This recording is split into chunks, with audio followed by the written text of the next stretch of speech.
Good morning friends. Good morning Arun. ఈ రోజు మనం అయస్కాంతపు రకాలు తెలుసుకుందాం. ఓకే అరుణ్.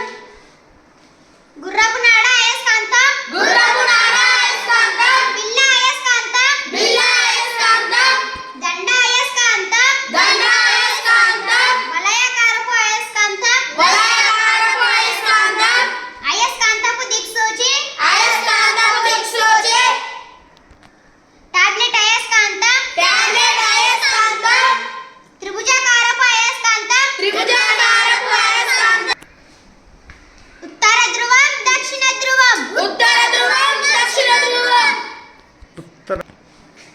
రెండు సజాతి ధ్రువాలు వికర్షించుకుంటాయి. రెండు సజాతి ధ్రువాలు వికర్షించుకుంటాయి. రెండు విజాతి